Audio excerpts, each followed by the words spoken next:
Hola, ¿cómo están? El placer de saludarlos. Nos convoca un nuevo Personalmente. Tenemos un lindo programa para presentarles. La verdad que disfruto constantemente, disfrutamos todos, cada uno de los invitados.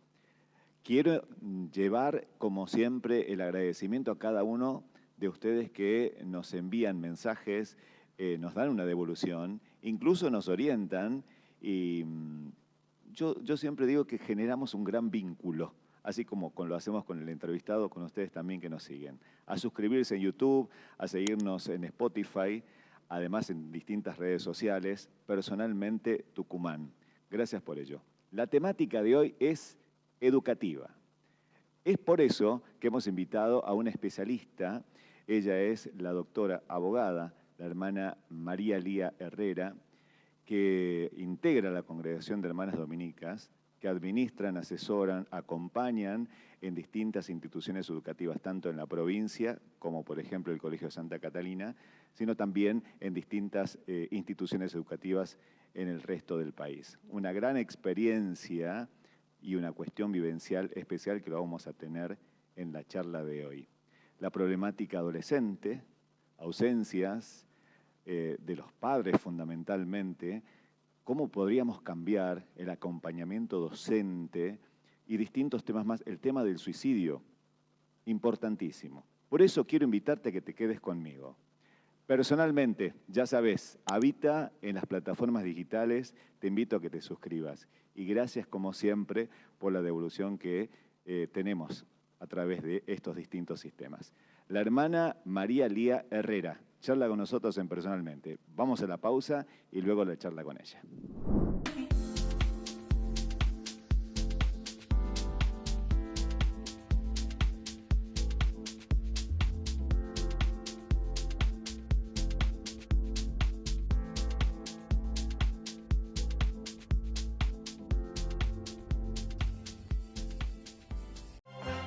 El 2026 arrancó con todo en Famaillá, la ciudad más elegida y más visitada en la temporada del verano en el balneario municipal. Celebramos con éxito los 31 años de Corsos en Famaillá, donde miles de vecinos y turistas disfrutaron el carnaval. Comienzan las clases, importante operativo en las escuelas de todo el departamento. Avanzamos con obras, pavimentación, bacheo, cordón cuneta, complejo polideportivo, social y recreativo, nuevo sistema de iluminación en toda la ciudad. Plan Prelluvia continúa los 365 días del año con dragado de río y limpieza en los canales. Acción social permanente. Famaillá, la ciudad más querida por todos los tucumanos. Intendencia Mellizos Orellana. Legisladora Patricia Lizárraga. Senadora Nacional doctora Sandra Mendoza. Ministerio del Interior, Gobierno de Tucumán. Desde 1992, en Rey Pollo hacemos que comer bien sea más fácil. En Rey Pollo encontrás todo para tu mesa, comprando minorista y también mayorista para tu negocio. Pollo fresco y rebozados, carnes vacunas, cerdos, pescados, mariscos y productos elaborados como milanesas, hamburguesas y arrollados. Todas las semanas tenemos promociones especiales y opciones para familias y eventos. Atendemos de lunes a sábados de 8:30 a 13:30 y de 17 a 21:30 horas. En Santiago del Estero, esquina Maipú, en Barrio Norte. También podés pedir por WhatsApp y coordinar tu compra. Somos Rey Pollo, calidad de servicio y buena atención desde hace más de 30 años. Limpiar un canal lleva horas y el esfuerzo de muchas personas. Ensuciarlo, solo segundos. Lo que tirás hoy, mañana vuelve a tu puerta. San Miguel de Tucumán limpia es responsabilidad de todos. San Miguel de Tucumán, la ciudad que queremos. IMATEX, la mejor calidad en telas para confección de uniformes de instituciones escolares, para egresados y empresas, bordado y pintado sobre tela. IMATEX, ventas por mayor y menor. Tenemos la respuesta para su necesidad. Chacabuco 128, mensajes al 381-303-6954. ¿Cómo están? El placer de saludarlos. Bienvenidos a una nueva edición de Personalmente. este periodismo testimonial que me encanta, que nace desde San Miguel de Tucumán. Estamos en el norte del país, en Argentina, porque tenemos repercusión por algunas devoluciones que vimos en mensajes que nos enviaron de distintos lugares del mundo y nos hace pensar que es una problemática común cuando tratamos temas puntuales o temáticas puntuales. La de hoy tiene que ver con la educación. Claro que es un tema amplísimo. Desarrollarlo en una hora es muy difícil, pero vamos a tratar de dejar conceptos puntuales con un especialista en este tema y que le agradecemos mucho por estar acá y hacer el esfuerzo de darse un lugarcito para visitarnos. Estamos hablando de la hermana Lía Herrera. Es de Santiago del Estero y en Tucumán representa la Congregación de las Hermanas Dominicas que administran. ¿Cómo le va, hermana? Bienvenida, gracias por visitarnos. Hola, ¿cómo estás? Muy bien. Gracias a ustedes por la invitación. Está bueno. ¿Cuántos establecimientos educativos administran, acompañan desde la congregación en Tucumán y en el país? Bueno, nosotras somos una congregación tucumana, de origen tucumano. Nuestra fundadora es Madre Elmina Paz Gallo. Y tenemos 8 colegios en distintas partes del país. En Tucumán tenemos el Colegio Santa Catalina, al cual yo represento y acompaño por asignación de mi congregación. Hace 10 años está el Colegio Santa Rosa, sede Centro y sede Yerbabuena. Y en Tucumán tenemos otro colegio en Monteros, Santísimo Rosario de Monteros, que también está. Y después tenemos en Rosario y tenemos en Santiago del Estero, Santa Fe, Rosario, Santiago del Estero y Buenos Aires. ¿Usted es de santiagueña? Yo soy bandeña, soy nacida en La Banda. En La Banda, en Santiago. Sí. Y me he educado en la Escuela Normal Manuel Belgrano de Santiago del Estero, una escuela estatal al cual me ha dejado una formación a la cual yo respeto muchísimo. Y en ese momento, una escuela pública, ¿no? Soy formada en una escuela pública. Después me vine a Tucumán a estudiar y hice la carrera de Derecho también en la Universidad Pública de Tucumán. Claro, abogada también. Soy abogada, sí. Sí. Permítame preguntarle y conocer un poquito más de usted, porque sin duda está ahí la base de cómo ve hoy la educación, ¿no? ¿Cómo ingresa a la congregación, hermana? Yo ingresé a la congregación, estaba estudiando Derecho y me faltaban 5 materias para recibirme. Pero en mi trayectoria, en mi biografía, yo pertenecía a un movimiento juvenil que en este momento se llamaba, que eran movimientos metodológicos para encontrar la fe, se llamaba Eslabón. Sí. Entonces yo participaba en ese movimiento de manera activa. Preparábamos retiros espirituales, misiones. Entonces me nació ahí un interés particular por el servicio, por la misión, por la entrega, por el compromiso con el otro. Creo que es lo que me movió a pensar en ser religiosa, porque había conocido también en estas experiencias de misión allá en el departamento Jiménez, en medio del monte, a una congregación de las Carmelitas, y me hice muy amiga de una hermana, Liliana, a la que, quiero mucho, está en alguna parte del mundo, pero que tuvimos un contacto bastante profundo durante un tiempo. Y yo empecé a pensar en esto, porque éramos un grupo de profesionales que estábamos estudiando, que íbamos a prestar un servicio de misión en la zona de departamento Jiménez, un lugar muy pobre, muy en medio del monte. Y la verdad que a mí me suscitó una sensibilidad muy especial por la vulnerabilidad que encontré en la gente que vivía en esa zona. Entonces, vulnerabilidad en todo sentido. En todo sentido. Desde la salud, principalmente en la salud, porque tuve experiencias muy fuertes que me llamaron mucho la atención, porque claro, yo vivía en Tucumán, estaba estudiando Derecho, estaba en la Universidad Estatal, mi familia podía sostener mi estudio y encontrarme con una realidad así fue para mí un cambio existencial, fue un cambio existencial. Y a partir de ahí empecé a pensar en una entrega radical. Y ahí me fui acercando a las hermanas dominicas tucumanas, venía mucho a misa Santo Domingo, entonces me interesó mucho el carisma. Y cuando me faltaban 5 materias para recibirme de abogada, me acompañaba el padre Mario Gómez Mena, ¿no? Es un acompañamiento espiritual. Entonces yo acudía a conversar con él para que alguien me fuera orientando en eso que había nacido en mi corazón y que yo, ya a una edad de 23, 24 años, tenía que darle nombre y con una seriedad, porque ya no tenía 18 años, ¿no? Así que bueno, empecé a discernir mi vocación, pero él me guió a que me recibiera, porque ya me faltaban 5 materias y era realmente importante para mi formación el recibir. Así que bueno, rendí las últimas 5 materias e ingresé a la vida religiosa en el Colegio Santa Rosa, donde estaba en ese momento, en ese tiempo, hace ya 37 años, más o menos 35 años, estaba el noviciado de las hermanas dominicas. Claro. Así que ingresé ahí, bueno, y ya tengo 35 años de votos en la vida religiosa. ¿Sí? ¿Y cómo se une a la vida educativa? Fundamentalmente, a partir de la congregación, ¿no? Claro, a partir de la congregación, porque nosotros somos una congregación que teníamos colegios. Sí. No obstante, yo había trabajado mucho en movimientos juveniles, así que cuando ingresé, ya transité mi periodo de formación en la congregación, hice mis primeros votos, votos de pobreza, obediencia y castidad por un año. Me quedé a vivir en lo que era la casa madre, que ahora es el Colegio Santa Catalina. Ah, bien, claro, ahí funcionaba. Ahí viví. Entonces, yo ya en ese tiempo seguí estudiando.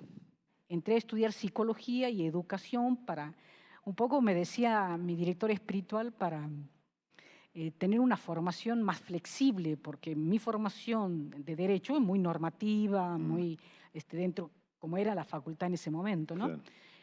Muy positivista, digamos. Yo amo el derecho, me gustó muchísimo. Yo por eso a veces me pienso como una abogada social. Y a partir de ahí empecé a trabajar con jóvenes, mucho trabajo con jóvenes del Colegio Santa Catalina, durante 5 años aproximadamente, y hacía la facultad, iba y hacía materias de psicología y de educación. Claro. Así que bueno, formamos el movimiento juvenil dominicano en ese momento, que convocaba a muchos jóvenes. Eran otros momentos a lo que hoy estamos viviendo en el tema de los jóvenes, ¿no? La construcción de la subjetividad era muy diferente. La misión, como a mí me había convocado la misión en el campo, en esa situación, había muchísimos jóvenes que se sentían muy llamados a tener esa experiencia. Y fue un tiempo realmente de muchísima convocatoria, de jóvenes que se comprometían. Estuvimos como 25 años con muchísimo trabajo y paralelamente yo trabajaba en el colegio, era la coordinadora de pastoral. Claro. Entonces predicaba retiros, teníamos talleres con los jóvenes, teníamos encuentros, momentos de oración. Así que me dediqué mucho en el ámbito escolar. Después también viví mi congregación me pidió un traslado a una experiencia de inserción en ese momento, que lo hicimos en Ibarreta, Fontana, allá en Formosa. En Formosa. En Formosa. Así que con otra realidad también. Con otra realidad. Entonces, bueno, yo acepté porque a mí me gustaba esta semilla que fecundó en mí, en mi vocación, en medio de los pobres. A mí me atraía mucho trabajar en ámbitos así de vulnerabilidad, así que acepté irme a hacer una experiencia en Ibarreta, en Formosa. Claro, claro. Bueno, trabajamos con aborígenes, ¿no? Trabajamos realmente en situaciones de muchísima más vulnerabilidad, y fue una experiencia bastante interesante que llevaría tiempo. No, seguro. Pero ¿sabe qué? Lo importante de lo que me está contando es que en materia educativa a usted no le contaron, la vivió. Sí. Entonces de allí nace la pregunta, porque es inevitable las transformaciones, utilizó ese término, en todas las áreas y en la educativa también. Exactamente, sí. O sea, transitó de la tiza a un pizarrón a la tecnología actual, con todos los procesos de por medio, digo, en tecnología y también mental, ¿no? Y de los jóvenes, cómo fue transformándose, acompañando a la moda, a la globalización y todo lo demás.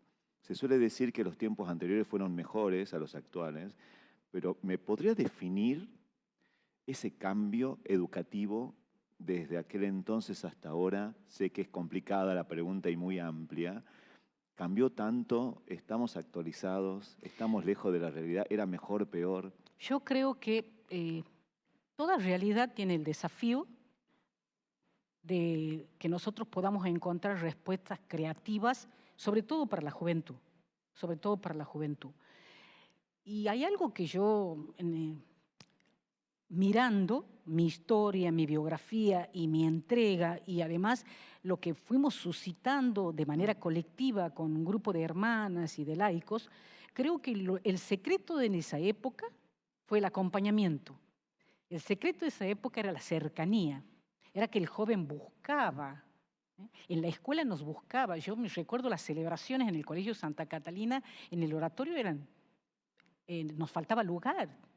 En los recreos las alumnas iban, pero porque sentían también la proclamación del Evangelio, les interesaba los relatos bíblicos. Y realmente creo que sí fuimos nosotros, un grupo de hermanas, una compañía para los jóvenes en ese momento. Contención. Una contención, una compañía, un acercamiento. Ellos querían hablar. Hay algo que es muy interesante. Ellos buscaban orientación, porque evolutivamente hoy también se viven estas transformaciones. Lo que ocurre es que hoy, para mi criterio, hay una evolución de los cambios culturales que los jóvenes es como que han, a ver, ¿cómo lo puedo explicar? Han migrado de tener una relación con un adulto y considerar a un adulto un referente para buscar una palabra a un sentido de grupo. Hoy ellos más buscan la respuesta grupal porque se sienten más acompañados, se sienten más acogidos. Creo que se ha generado un cambio generacional que nosotros no hemos ido comprendiendo en este tiempo y nos encuentra hoy con jóvenes distintos, diferentes. El joven de esa época se acercaba, le interesaba, estaba como curioso incluso de la vida religiosa, o de que algún adulto conversara con él, ¿no? Hoy más buscan la compañía porque creo que los adultos no estamos encontrando el modo, y creo que es muy difícil, porque me pasa a mí también, el tener cercanía. Es como que hay un lenguaje que se ha modificado y hay muchas, diría, en lo que observo en las escenas escolares, hay mucha, como que ellos quieren resolver sus cosas solos. Pero también creo que hay algo que nosotros, los adultos, las familias, les transmitimos, que ellos tampoco se sienten cercanos. Ahí hay una cuestión, para mí la clave en el ámbito educativo, sea pedagógico, sea emocional, sea convivencial, tiene que ver con este acompañamiento, tiene que ver con este adulto referente que se anime a tener conversaciones de impacto. ¿Cuándo cree que se produjo ese quiebre, hermana? Para mí, claro, ese alejamiento que plantea, sí, ¿no? Que no supo entender. Yo he hecho un salto de estar muy cerca de los jóvenes a estar en la gestión de los colegios. Y es cierto que sí, durante muchos años me he dedicado a la misión. Yo iba con 100 jóvenes, con 50, 60 jóvenes, con un grupo de hermanas a misionar. Sí. Y los jóvenes respondían, estaban comprometidos, pero después creo que yo también, la edad tiene que ver. Yo en ese tiempo tenía 38 años, 39 años, entonces comprendía, tenía otra movilidad, estaba con ellos. Nosotros creo que hoy no encontramos el modo de estar cerca. Y ahí me parece que está esta distancia que ellos se encuentran, ¿no? O como que se sienten juzgados. A mí me parece que mucho pasa, por lo que observo, en esto de que no hay un modelo apreciativo del adulto respecto a la juventud. Hay mucha demonización de la juventud. Entonces, a ver, debo entender que el problema son los adultos. Sí, creo que sí. Creo que para mí uno de los problemas es que los adultos tenemos que buscar modos de estar y de acompañarlos. Y uno de los cambios culturales importantísimos es esta construcción subjetiva plural, esta construcción subjetiva de la diversidad en los derechos. Entonces los jóvenes son más conscientes de sus derechos también por un cambio cultural general que se ha producido, a mi criterio, que estamos en un momento educativamente de muchos desafíos que nos tenemos que atrever. Yo creo que una de las palabras claves es tener audacia. Tener audacia. Para innovar, para generar otros modos de estar en la escuela. Y también es cierto que los intereses de los jóvenes pasan por otro lado. Quizás nosotros no tenemos o no encontramos maneras de acercarles intereses como, por ejemplo, en el ámbito del arte, de la lectura. Hay una marcada distancia y hay también temor y enojo de los adultos frente a las reacciones de los adolescentes y de los jóvenes. Estos cambios que menciona, hermana, ¿están reflejados en las estadísticas que hoy hay en materia educativa? Sí. Se lleva de las estadísticas, ¿no? Digo, en los distintos programas de enseñanza, los aprender, lamentablemente los números que dan las estadísticas de los niños que comienzan el colegio y no terminan. Digo, ¿eso es un poco el resultado de ese alejamiento que hace referencia? Sí, yo diría que para mí habría que focalizarse en el aprendizaje, ¿no?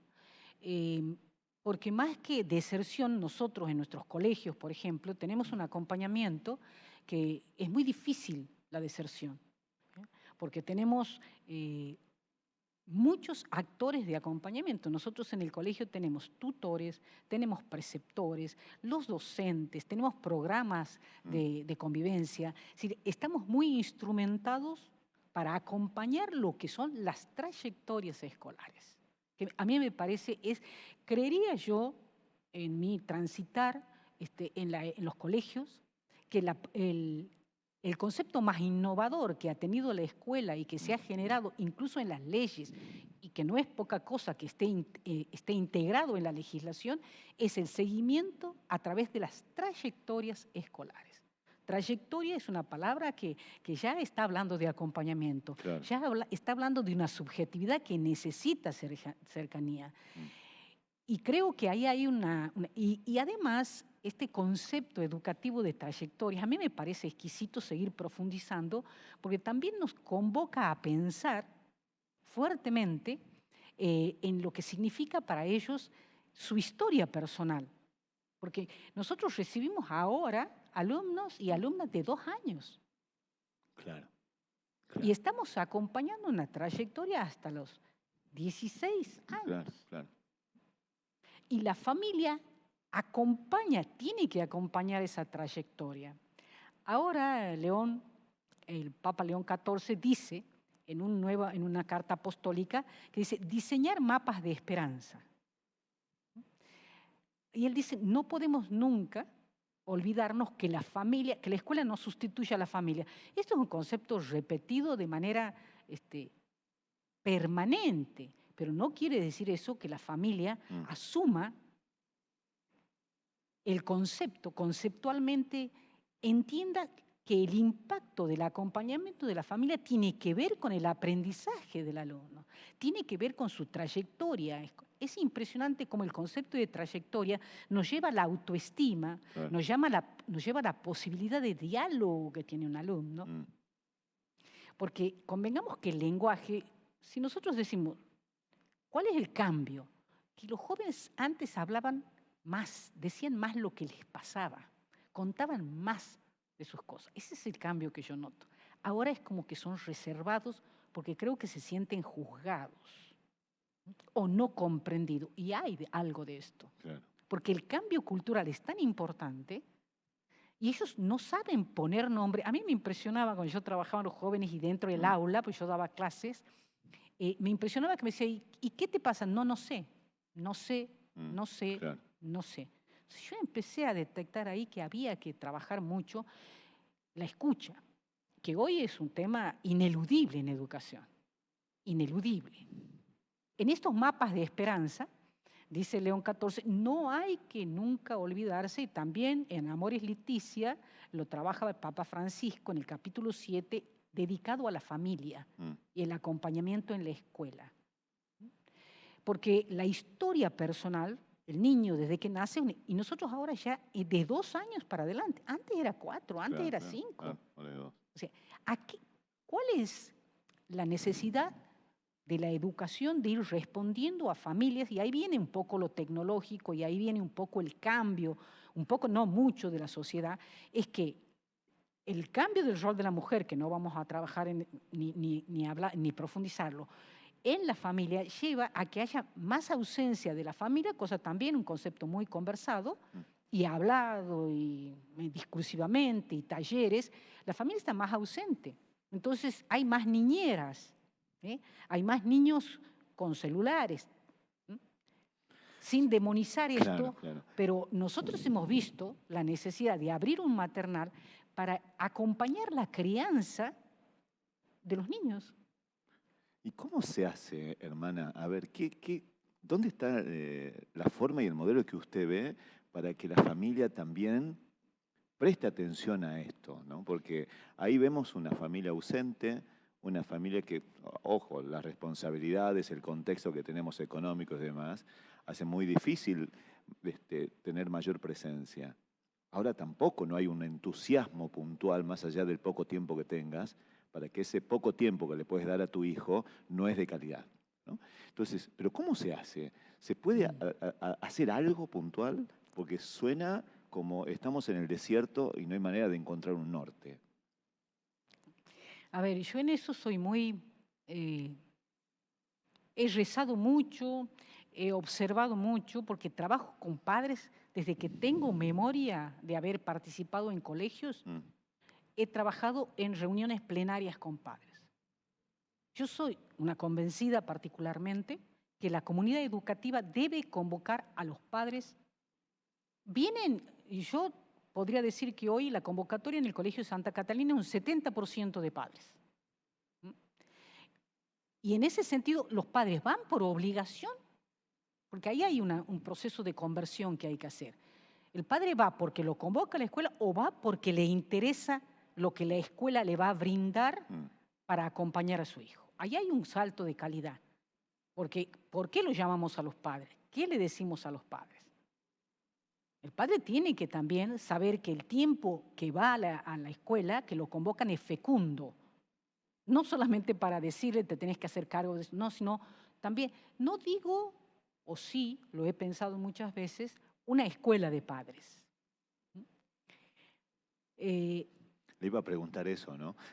En un momento dado digo, pero también hay que educar a los padres, ¿no? Pero, a ver, permítame que le sume a esto.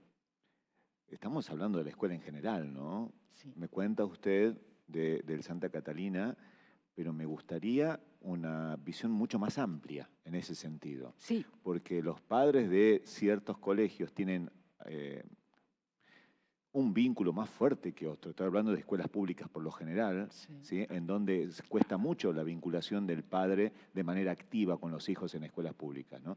Por lo menos la sensación que tengo, no sé si coincidimos en eso o no. Yo la verdad que el tema es, claro, es mucho más amplio, es real, pero creo que en esa amplitud, no hay duda alguna que la metodología de trabajo de los padres tiene que estar presente en todas las escuelas. Y sí lo intentan en el ámbito estatal, lo intentan. Lo que pasa que también, porque incluso yo he tenido conversaciones con gente del ministerio que en algún momento me han convocado a formar un grupo para abrir una escuela de padres. Lo que pasa es que, claro, para que se concreten esos proyectos, que sí lo ven necesario el ministerio, porque el ministerio sabe perfecto, más ahora, con todas las problemáticas que están apareciendo dentro de las escuelas, ¿no? Es decir, que creo que, por ejemplo, ahora la intervención que han tenido en el último primer día, el Ministerio de Educación, a mí me parece óptimo. Me parece que la ministra y el gobierno han tenido una estrategia de decir a los padres, no están ustedes, estamos nosotros. Que es una parte de que los padres tomen conciencia, bueno, esto no se debe permitir. De la misma manera, me parece a mí que la metodología de todas las escuelas es encontrar un modelo de participación del padre para que entienda que su presencia potencia enormemente la trayectoria escolar de sus hijos. Claro. Esta es la participación que hay que buscar y además que dicen todos los autores. O sea, hoy en todo lo que sea materia educativa, en todo lo que sea una lectura de procesos educativos, didácticos, todos insisten en el pacto escuela-familia o el socio-escuela, y no como un cliente, sino como quien colabora y no sustituye a la familia. Entonces, el Estado es consciente de esto también. Hace poco, en un congreso en Buenos Aires, que ha convocado también el Ministerio, que ha participado por el enfoque en la gestión pública y privada, especialmente en la escuela privada, de gestión privada, lo profundizan. El lazo familia-escuela es fundamental en la escuela, en la gestión privada, en la gestión estatal, porque evidentemente hay muchos factores culturales, como por ejemplo, a veces la naturalización de la droga, la naturalización del alcohol, etcétera, que no son aspectos en donde el colegio pueda hacer demasiado. Porque nosotros tenemos un tiempo, podemos generar un espíritu crítico, podemos generar una conciencia saludable, una alimentación saludable, o sea, todos los aspectos que se lo trabaja en currícula, que se lo trabaja con un montón de proyectos, y proyectos interesantísimos que el Ministerio acerca. Hay cosas muy interesantes que nosotros también en la Escuela de Gestión Privada tenemos que valorar y poner en práctica. Porque hay gente muy capaz a nivel Estado, a nivel educación, que genera líneas de trabajo conceptual, líneas de proyectos que son interesantísimos. Hermana, que el papá vaya a una reunión, ¿sí? Que es un logro. Vaya a una reunión de padres, o sea, recibe la invitación los padres, mamá, papá, mañana una reunión en el colegio a la 1 de la tarde. Dice, no tengo tiempo, bueno, voy a hacer un tiempito. Sí. ¿Cómo se hace para que esa reunión sea de calidad? Para que esa reunión sea fructífera y que el padre sienta esto. Esto quizás tenga que ver un poco como una recomendación a los organizadores de reuniones de padres en los colegios, ¿no? Yo siempre que sugiero primero tiempos concretos y diagnósticos concretos. O sea, nosotros tenemos que tener que ofrecer a los padres de la trayectoria escolar de sus hijos. ¿Qué sabemos de ellos y qué queremos de ellos? Eso tiene que tener claro cuando lo convocamos. No lo convocamos para cumplir que el Ministerio te pida, para cumplir nuestra planificación estratégica situacional que dice en el punto 2, escuela y familia, y ahí están todas las... No. Se lo convoca fundamentalmente por la centralidad en el alumno, porque todo lo que hoy sale de legislación y de innovación educativa está focalizado en la capacidad de centralizarnos en cómo aprende el alumno, no cómo enseña el docente, sino cómo aprende el alumno. Y a partir de ahí, ese alumno aprende con qué características y qué necesitamos nosotros de la familia. Necesitamos más escritorio, necesitamos menos televisión, necesitamos que haya un ejercicio. Entonces la familia, o si no, viene la familia y se entera a fin de año que, llevo 6 materias. Bueno, eso evitamos, eso hay que evitar. Todos tenemos que tener muy buena comunicación con los padres respecto a esa trayectoria escolar. Y ahí sí significa una tarea como muy, muy frontal con los padres. O sea, si usted no colabora, no vamos a poder tener una trayectoria escolar fecunda, en el sentido en que los chicos no lleven 6 materias, no lleven 7 materias, que no se encuentren después con obstáculos que debido a su subjetividad y a todas las cosas que pasan actualmente, también se encuentran en un estado de indefensión, de falta de disciplina, de falta de ayuda en la lectura. A ver, el diagnóstico entonces de un papá no participativo en reuniones es que su hijo se lleve 6 materias, que no participe. Y que ni se entere. Que se entere cuando su hijo o su hija repite. Porque en la permanente comunicación sistemática que nosotros tenemos con los padres de trayectoria escolar y muchos colegios, porque esto lo hacen muchos colegios, no solamente hacemos nosotros, yo creo que está de manera colectiva asumida esta herramienta. Lo que pasa que como me preguntas, bueno, ¿cuál es la metodología? La metodología es la sistematicidad. El padre debe saber que al colegio tiene que ir 3 veces al año. Esa es nuestra metodología.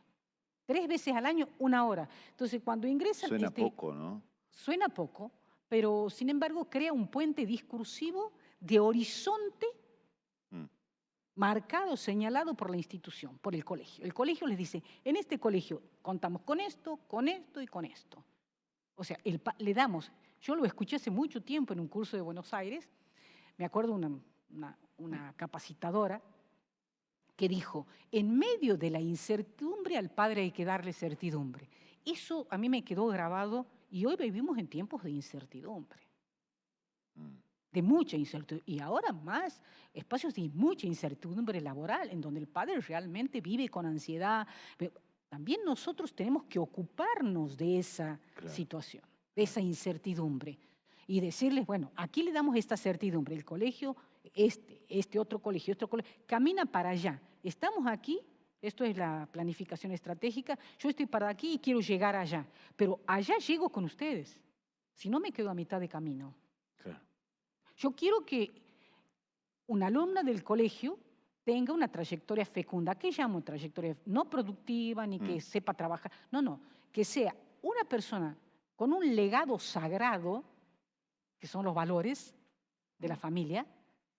Francisco habla en Amores Leticia, del legado familiar. ¿Qué es el legado familiar?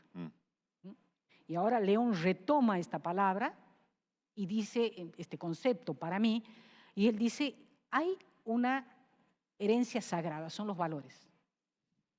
Y nosotros debemos, siendo fieles a los padres, nunca olvidarnos de los valores familiares.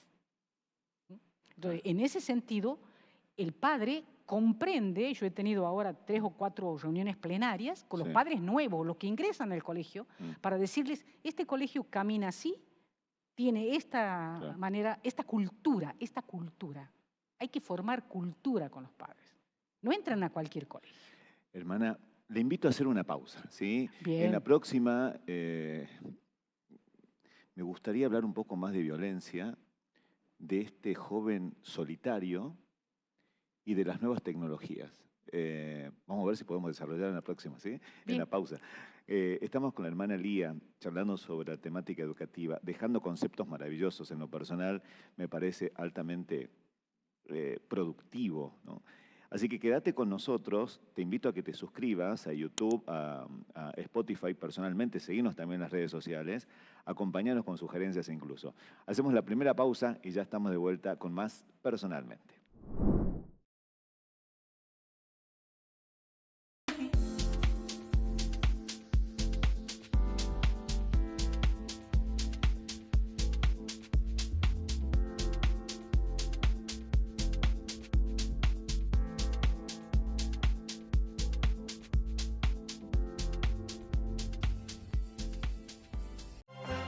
El 2026 arrancó con todo en Famaillá, la ciudad más elegida y más visitada en la temporada del verano en el balneario municipal.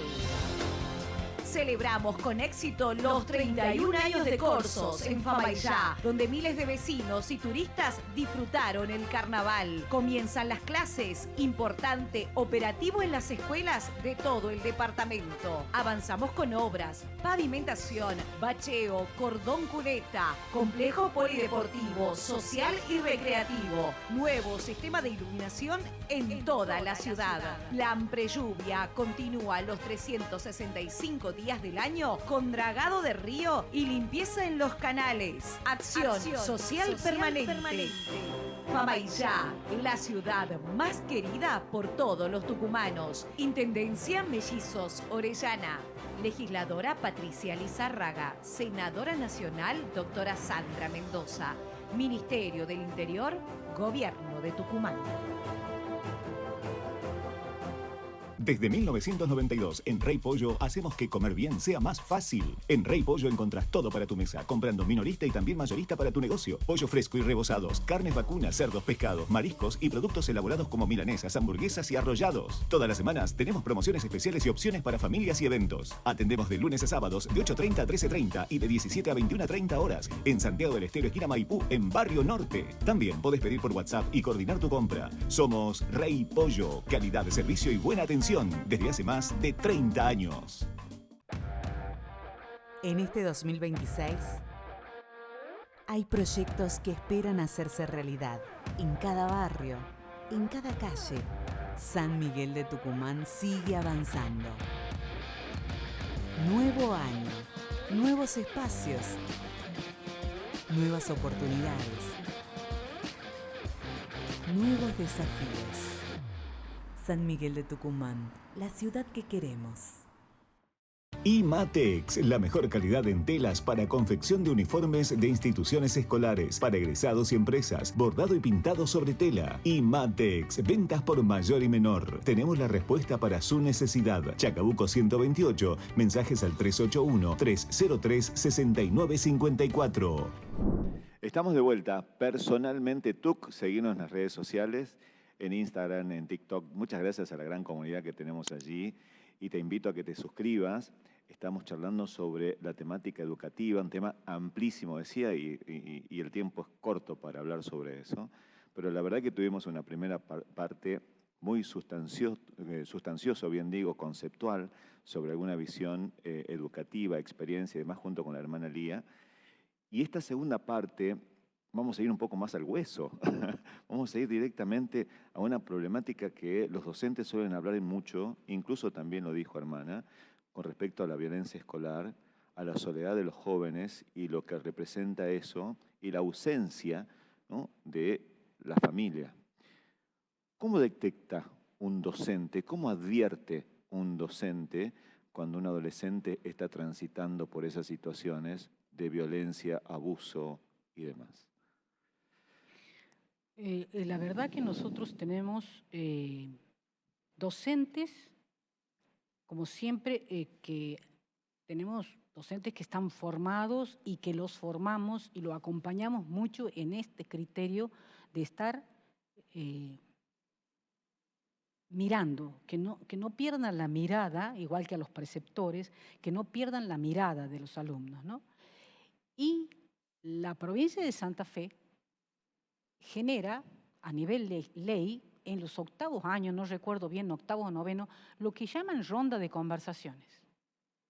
Una metodología que nosotros la aplicamos, inteligentísima, a mí me parece un gran acierto, y creo que hay muchos colegios que trabajan en asambleas, en Buenos Aires, en Tucumán, en Catamarca, he escuchado en los congresos que voy de educación. Y me parece que ahí, en las rondas de conversaciones que nosotros hacemos, ahí, el equipo de orientación, nosotros tenemos 5 psicólogos y una trabajadora social, y cada vez estamos más dedicados a la incorporación de ellos en las aulas y en el trabajo con las aulas para la detención, o sea, para la prevención. Entonces, hay psicólogas que trabajan en el nivel inicial, escuchando, dándole palabra a los niños, y el niño habla, el niño dice, el niño cuenta. Entonces, ahí se convoca a la familia, cuando se nota algo que sea disruptivo. ¿Como por ejemplo qué? Que llore mucho, que esté golpeado, que tenga algún problema para ir al baño, que se asusta mucho. Porque además nosotros tenemos lo que se llama la psicomotricidad, que es una especialidad en donde hacen diversos juegos y a través de los juegos simbolizan. Entonces, la psicomotricista, que estamos, no es que lo tengamos acabado, es algo que lo estamos iniciando porque es mucho más profundo y tenemos que mejorar muchísimo, pero lo estamos implementando. En 3 años, ahora en 4 años, y queremos implementarlos en el nivel inicial en su totalidad, pero significa presupuesto, significa encontrar profesionales. Y mira lo que te estoy diciendo, ¿cómo detectamos? ¿Cómo estamos previendo y qué miramos? Bueno, así.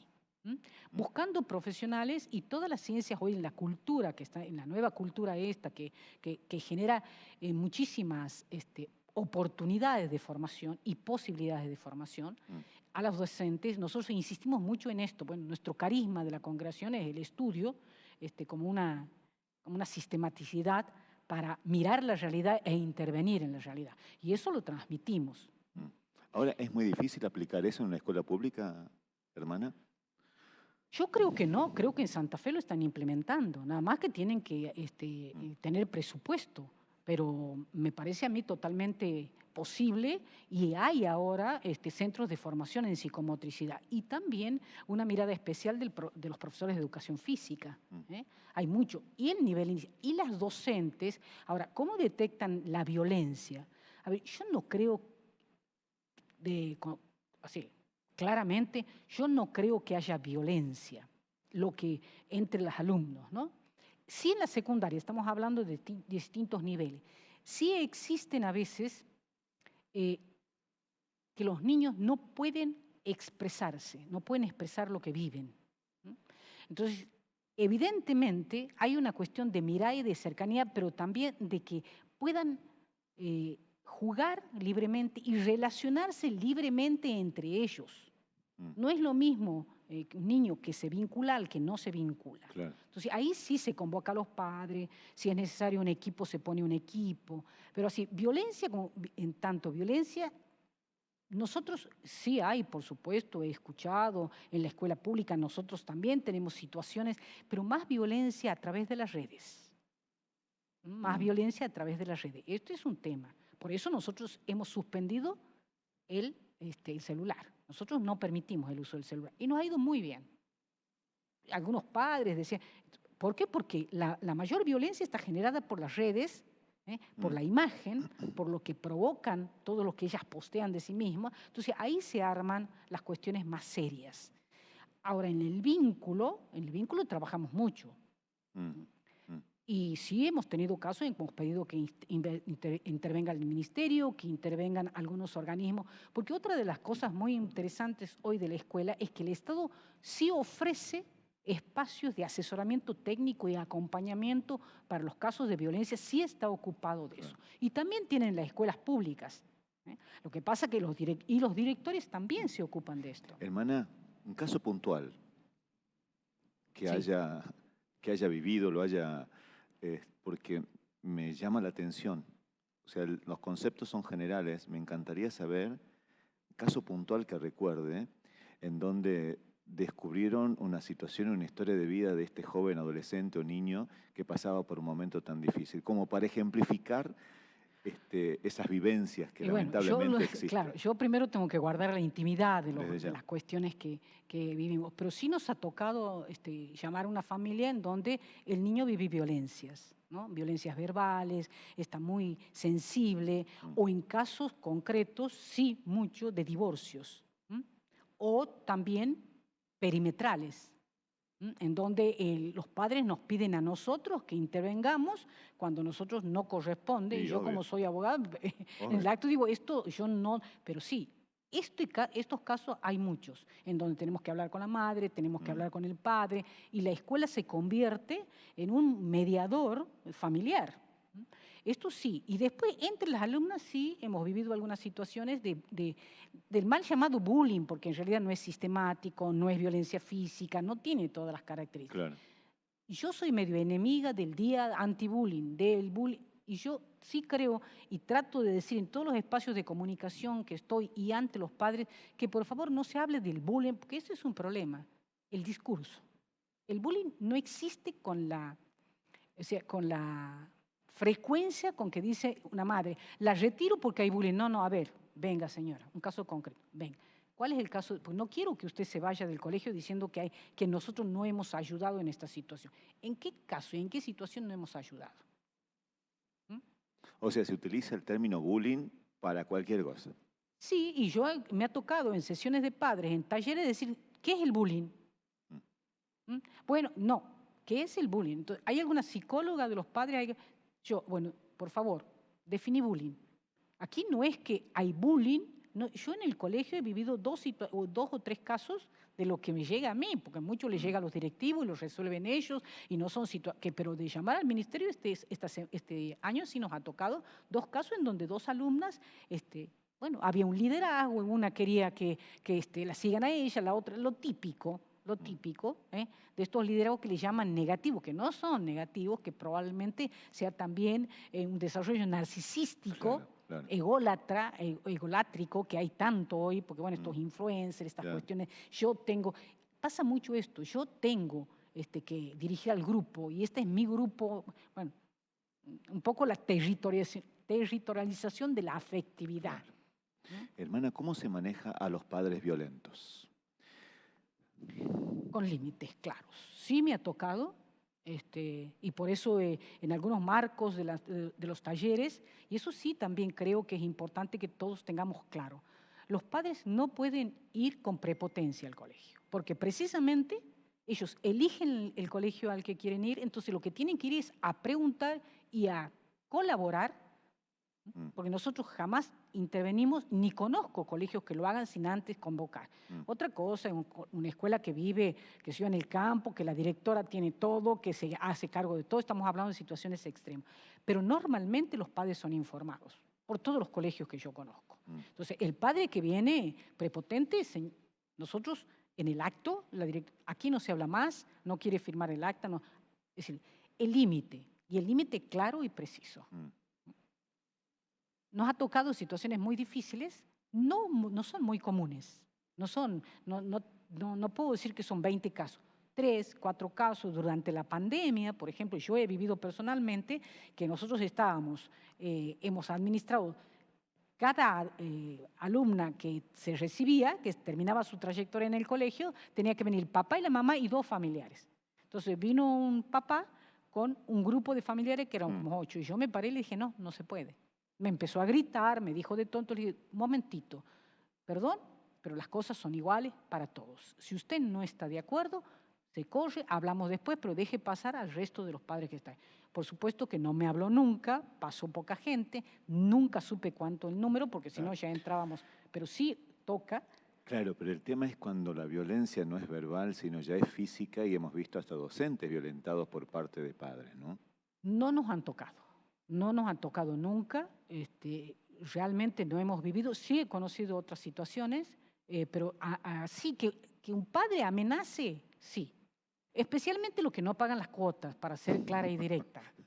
Son los que más amenazan, que bueno, que esto, que aquello, que lo otro.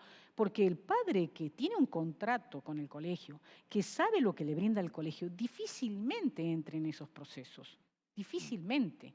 Un padre que espere que su hijo pueda ser contenido y acompañado, salvo que el colegio actúe de una manera tremendamente, qué sé yo, negligencia. Claro, claro.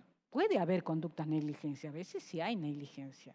He leído que la familia educa, el colegio educa y las redes sociales también educan. ¿Coincide en esa definición? La verdad que nosotros en el colegio tenemos redes y tenemos muy buena participación de la comunidad tucumana en nuestras redes, en el colegio. Yo creo que las redes, no estoy hablando de Twitter ni de... No, me parece que no, pero sí creo que hay algunos aspectos de la comunicación que tenemos nosotros como institución hacia los padres que nos ven en Buenos Aires, que nos ven exalumnas de Rusia han participado del otro. Y yo creo que sí. Nosotros tenemos la experiencia que nuestras redes están teniendo un impacto en nuestras exalumnas. En los días cuando comunicamos 3 alumnas que se destacan en el deporte, presentamos en las redes nuestro equipo de comunicación y apareció una alumna que vive en Rusia, diciendo que gracias al colegio y al vóley ella está en Rusia, formó familia y las posibilidades de los horizontes amplios también que le ha generado el colegio. Otra alumna que está en Holanda trabajando, otra que está en Barcelona, que escribe libros. O sea, a nosotros las redes nos significan contacto con nuestra historia escolar, con las alumnas. Hemos tenido un impacto importante en una alumna que se ha ido a vivir a Estados Unidos y ha traído sus 2 hijos. Ella ha venido un tiempo a vivir aquí, ha traído sus 2 hijos para que se eduquen en el colegio por un tiempo. Por supuesto que nosotros que sí. Tuvo un impacto enorme esta acogida, esta alumna que vive en Estados Unidos y que siempre ha valorado la educación que ha tenido en el colegio. Yo creo que nosotros alimentamos y nutrimos mucho el servicio que hacemos a la comunidad. Entonces, en ese sentido, sí. Ahora, el manejo de redes entre las alumnas inadecuado es otro tema. Es otro tema. Y creo que también hay una cuestión de lo que ya sabemos, por eso yo no estoy en lugares comunes. Los padres tienen que saber porque todo lo que se genera a niveles abusos, a niveles grooming, y todo lo que pasa con los adultos y todo lo que ocurre, los padres eso no pueden ignorar. Nosotros tendríamos que funcionar realmente de manera totalmente subsidiaria, totalmente subsidiaria. Y formamos y educamos y damos talleres, pero sí, el concepto violencia, hay microviolencias, sí. Hay malas contestaciones, hay malos gestos, hay un montón de cuestiones que hay que educar a las alumnas. Yo por ahí me voy a un lugar y entra una alumna muy amable como otra que ni me mira, pero yo no considero que no me quiera, no considero que como adulto, sino considero que es su manera habitual de estar. A mí me educaron de chico que con el estudio el futuro es más probable, es más posible, te da certidumbre, en fin, serie de conceptos que desde niño mis padres me inculcaron. ¿Cree que hoy el adolescente entiende que a partir del estudio, de ser alguien en el futuro, está sostenido desde el estudio? ¿Ha cambiado ese concepto? Bueno, escucho muchos adolescentes diciendo, no, pero sí, mira lo que gana aquel, ni estudió. Lo que pasa es que ahí hay un tema delicado, es una muy interesante pregunta, porque me parece que el tema del estudio y la calidad educativa ha entrado, yo he estado en un congreso que dicen que ahora nosotros nos estamos ocupando un 50% de la calidad educativa y un 50% de la convivencia. Entonces, hay como incluso un análisis. ¿Compite la convivencia y la calidad educativa? No, yo diría, es mi posición, además como un colegio que expresa, que es creyente, que tiene fe y que comprende que los valores no tienen que perderse, es que primero que la educación tiene que ser poner la centralidad en la persona. La centralidad en la persona. Y también escuché y leí y profundicé que el colegio es una red de conversaciones. Esto me parece muy interesante, este concepto. Una red de conversaciones. Una red de conversaciones. El colegio sucede en las relaciones, y sucede la calidad educativa, y sucede el enojo, y sucede la reconciliación porque la gente conversa. Hay en la Universidad Torcuato Di Tella, yo porque veo, no tengo ninguna relación, que capacitan en conversaciones de impacto. ¿Qué significa esas conversaciones de impacto? Son conversaciones que, como creo que saber expresar del joven, hay muchos jóvenes que no dicen que están preocupados porque no estudian, pero sí están preocupados porque no estudian. Sí están preocupados que van a rendir. No es que les da lo mismo el estudio. No es que les da lo mismo el estudio. Creo que en el fondo se sienten subestimados, no tienen la autoestima suficiente, no están motivados. Entonces, ¿cuál encuentra? Bueno, no me interesa, no me enseñan cosas. No, hay gente... Yo creo que hay que potencializar, por eso digo, estas conversaciones. La conversación es de impacto, dicen. ¿Qué son las conversaciones de impacto? Aquellas conversaciones que muestran empatía y que tienen modelos apreciativos, en el sentido de apreciar a la persona, tomar a la persona lo mejor que puede tener, ¿sí? Y enseñar a conversar.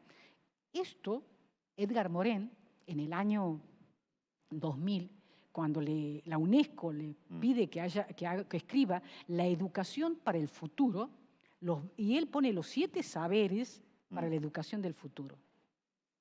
Y él dice, la misión espiritual de la educación es educar en la comprensión, la misión espiritual de la educación, no de los colegios religiosos, de la educación. Es educar en la comprensión en medio de la incertidumbre.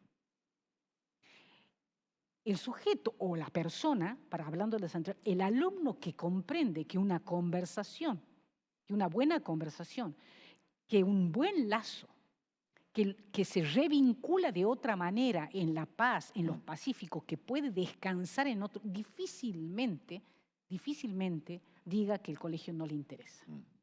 Por eso ellos dicen que más van al colegio por las relaciones que para estudiar. Pero no es que el estudio les sea indiferente, porque uno las ve cuando rinden, cuando van a exámenes, los que sufren para aprobar, porque no han estudiado.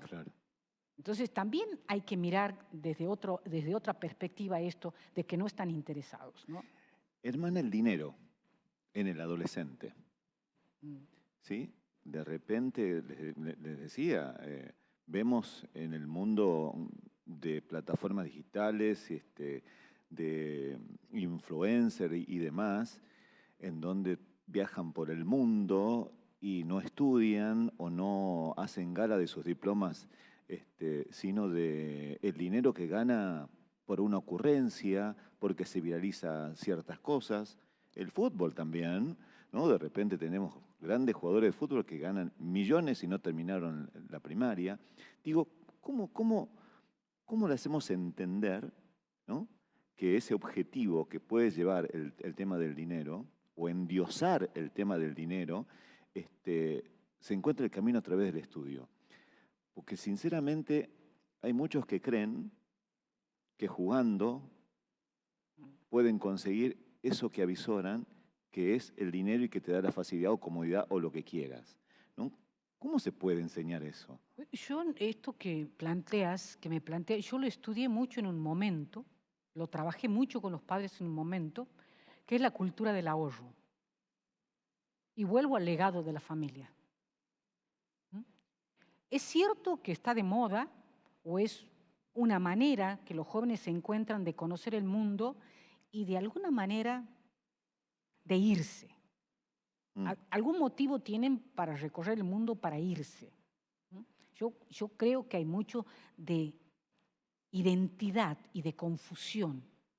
Hay fuertemente hoy, yo el otro día les decía a un grupo de padres, el adolescente vive en una edad evolutiva real, vive la desorientación y la confusión. Evolutivamente está forjando su identidad. Y hoy, en la cultura actual, va forjando su identidad de aquí para allá, solo, atreviéndose a ir a otro país, a estar en otro país. Y yo los que conozco terminan volviendo, ¿no? Sí, quizás, no sé si es por el dinero, sino más por la aventura, por conocer otros mundos, algunos se quedan, otros vuelven, algunos lo ayudan. Pero yo creo en educación, estamos hablando de educación, en territorio educacional y de calidad. Pongo un ejemplo, los viajes de estudio. Caso. Es decir, si no es muy general, los casos. Me decías hace rato. Sí, sí. Bueno, un viaje educativo, de los que algunos padres pueden pagar todo y son carísimos. Para mí es un dilema que el padre pague la cuota, que el padre pague el viaje, que el padre esto. ¿Cómo se educa un padre para decirle primero está el colegio? Claro. Después está esto, después está aquello, porque primero es tu educación. Sí, sí. Y ahí viene el legado familiar, ahí viene la herencia sagrada.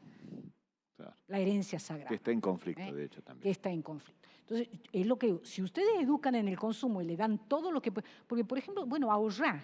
Si yo no tiene para ir a un viaje, bueno, esto no vamos a comprar, esto no vamos a comprar, ¿quieres viajar? Bueno, ahorrar. Y hemos hecho en alguna experiencia, en un grado que han ahorrado para otros, entre todos. Bueno, ha sido una experiencia muy aislada, pero a mí me parecía interesante reproducir esto para que también, primero, el valor del otro. Segundo, no me pueden pagar todo, no puedo tener todo. Entonces, el dinero también está informado por el legado familiar. Porque si en definitiva yo trabajo todo el día, no tengo tiempo, ¿para qué trabajo? ¿Para qué trabajo? Claro. Trabajo solamente lo que se decía antes, ¿no? Para las necesidades básicas o para lo superfluo. ¿Qué es superfluo hoy? Es un concepto que ya no existe. Claro. Pareciera ser que todo es primera necesidad, ir a Cancún, ir a Disney. A Disney, o sea, claro, pero también es la sociedad de consumo. Entonces, educar en el consumo forma parte de una currícula, pero también forma parte, y creo que es esencial, del legado familiar. Hermana, ¿qué cambiaría en la educación? Si usted tendría la oportunidad hoy de decidir qué aplicaría en la enseñanza, no sé si como materia, no sé si como talleres, lo que fuere, ¿qué incorporaría para cambiar todo este nudo de problemas que se presenta hoy en el adolescente? Y de los padres también. La ética del cuidado. La ética del cuidado que está muy, muy actualizado. El cuidado del otro y el cuidado de la casa común. Esto nosotros estamos trabajando mucho. ¿Y cómo se implementa? Bueno, nosotros estamos desconstruyendo el concepto aula, tratando de tener espacios más abiertos para los alumnos. Y también a mí me gustaría, si me dicen qué hago, yo sacaría las aulas, porque las aulas no dejan de ser una construcción muy antigua del saber. Yo creo que es más al aire libre, pero por supuesto hay un desafío importante. Incluso nosotros creo decir y estar segura que entre los últimos 3 años nosotros hemos tenido muchas más clases afuera al aire libre que adentro del aula. ¿Qué aportaría? Que antes. ¿Qué aportaría eso? Y aporta que el chico se sienta más en contacto con el aire, con el oxígeno, menos esto que el saber es del profesor y no de ellos, más grupalidad. Hay una desestructuración que ayuda al aporte y a la maduración del alumno. Nunca escuché esto, hermana. Nunca escuché esto. Sí, porque lo veo. Incluso hay docentes que sí estructuran la clase afuera como en el aula y hay docentes que no, más libres. Nosotros por eso tenemos un centro en Macomita, 6 hectáreas, en donde pensamos en la educación ambiental, educación al aire libre. Entonces también hay que ir pensando en esto. Esto es también, si nosotros estamos leyendo un diseño de nuevos edificios escolares, en donde van aconsejando qué espacios habría que generar para que los alumnos se sientan. Y yo cuando me he ido a la UCA, el otro día a un congreso, a un curso que me sugirieron que haga de Derecho Canónico, vi cómo en la UCA hay espacios para que los alumnos, dentro de lo que significa la universidad, tengan espacios, por ejemplo, tendrían una especie de lugares para estudiar en 2 o 3, con computadora, con impresora, cerrado, o sea, interesantísimo, para tomar café cerca, o sea, todo con un ambiente que ayude más a la libertad y a la autonomía en el aprendizaje. Claro. Eso es lo que yo aportaría, libertad y autonomía en el aprendizaje, incluso flexibilidad horaria. Pero ¿qué dirían los padres de esto? ¿Y qué diría el ministerio? Porque a veces cuando ven, no están dando clase, no.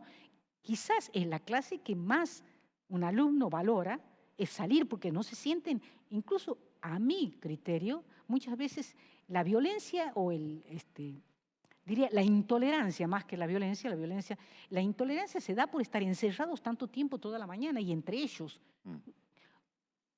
Si yo me pienso estar con 20 personas, 30 personas, toda una mañana, conviviendo en el aula con el profesor, con la disciplina de estar sentado, ¿quién soporta todo eso? ¿Quién soporta todo eso? No lo había analizado desde ahí. Claro. Hay un libro que lo analiza, sobre todo con los escenarios escolares y la transformación de los edificios educativos. Un libro especial que habla de renovar las estructuras escolares edilicias. Hermanas, para ir cerrando, la verdad que es un tema interesantísimo y muy amplio. Inteligencia artificial. ¿Le preocupa? Sí me preocupa.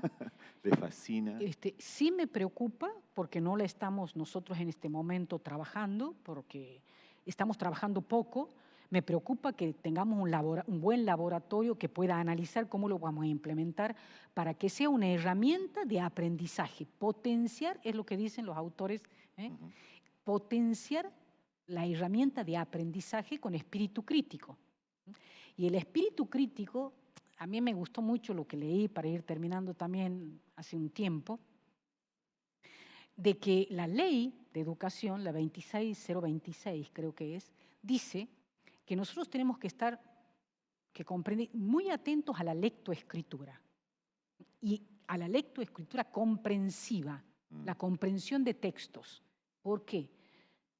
Principalmente porque se adquiere herramientas de lectura, la lectura de escritura, de comprensión y de espíritu crítico. El que lee, pues, creo que por ahí tenemos que ir educando en el espíritu crítico para que la inteligencia artificial potencie la calidad educativa y la herramienta de aprendizaje. Pero no puedo decir más nada porque no conozco mucho más de esto, no hemos tenido tiempo de profundizar. Pero usted sabe que si le pregunta a la inteligencia artificial, armame una clase de... Ya hay proyectos que me han presentado con inteligencia artificial para en un proyecto, qué sé yo, a lo mejor de escuela deportiva, por ejemplo, que nosotros tenemos una escuela deportiva, o una escuela ambiental, uno se da cuenta que está todo informado por la inteligencia artificial. Es claro. Ahora, ¿cómo vamos a ir nosotros trabajando? No lo sé. La verdad que no lo sé. Es un camino a descubrir. No tengo herramientas para analizar todavía, y soy muy poco tecnológica. Yo soy más de la lectura, del estudio, de la escritura, de la oralidad, de la comprensión. Soy una buena abogada. Claro, porque si un alumno tiene en literatura que ir a dar un examen sobre un libro puntual, el alumno puede hacer la síntesis que le ofrece la inteligencia artificial sin leerlo al libro, ¿no? Sí, pero los profesores, parece que hay modos, porque no lo sé, que detectan cuánto ha intervenido la inteligencia artificial dentro de los textos. Porque también sé que los abogados están escribiendo ya, haciendo todas las presentaciones, los escritos con la inteligencia artificial, que por supuesto nunca va a dejar de necesitar de la creatividad. Claro. Eso es un aspecto que señalan todos los que hablan de estos temas, ¿no? Está en eso entonces. Y me tengo que formar, no estoy formada en ese ambiente, ni tampoco nosotros hemos dado pasos a nivel educativo en el colegio por el momento. Por supuesto que lo estamos estudiando, estamos buscando capacitaciones, bueno, y cómo caminar, pero no lo sabemos. Es una incertidumbre y como dicen algunos autores, hay que soportar estar desorientados. Está bueno.